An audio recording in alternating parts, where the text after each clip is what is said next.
Ramadan tiba, Ramadan tiba, Ramadan tiba. Marhaban ya Ramadan, marhaban ya Ramadan, marhaban ya Ramadan.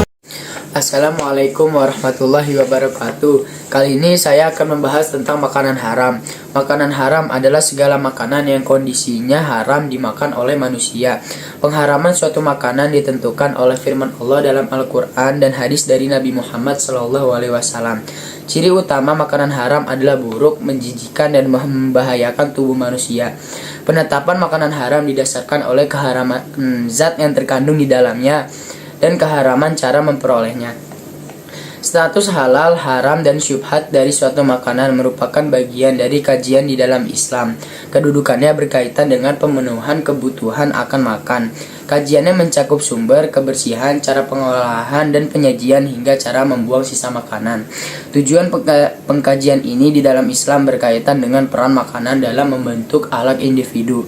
Hukum asal dari setiap makanan di dalam Islam adalah mubah atau boleh dimakan. Setiap makanan di bumi status awalnya adalah halal.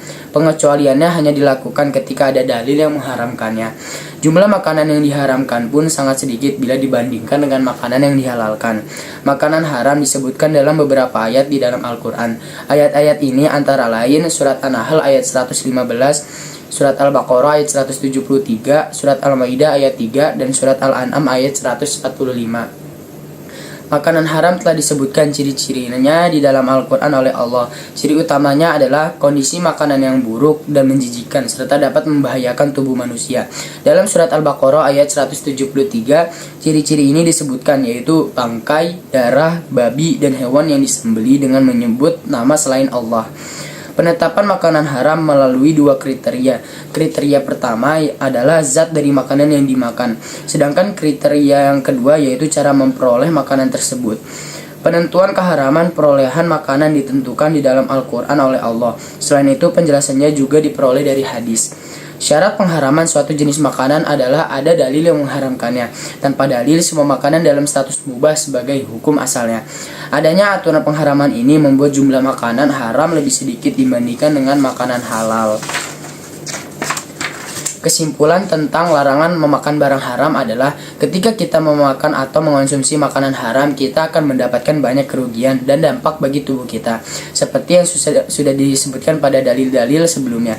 Karena makanan haram adalah makanan yang tidak boleh dikonsumsi oleh umat Islam sesuai aturan Allah SWT dan Rasulnya. Konsumsi makanan haram mendatangkan kerugian bagi muslim di dunia dan akhirat. Saya akan memberikan 4 masalah pertanyaan yang terdapat di dalam makalah ini tentang larangan memakan barang haram. Pertama, apa itu pengertian makanan haram? Saya sudah memperlihatkan materi tentang makanan haram yang sudah dirangkum dan disusun dengan rapi. Kedua, menjelaskan apa saja bahaya yang didapat dari memakan barang haram. Karena memakan barang haram akan merugi dan berdampak pada tubuh kita sendiri. Ketiga, menjelaskan dalil-dalil tentang larangan memakan barang haram.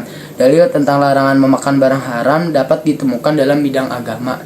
Terakhir, cara penetapan makanan haram ini membuat kita agar lebih berhati-hati dalam memilih dan memilah makanan. Berikut pernyataan di atas yang dapat kami kemukakan di rumusan masalah. Mohon maaf jika banyak penjelasan yang kurang lengkap. Mohon dimaklumi karena saya sebagai manusia tidak luput dari kesalahan. Karena kesempurnaan hanya milik Allah Subhanahu wa taala. Sekian dari saya. Wassalamualaikum warahmatullahi wabarakatuh.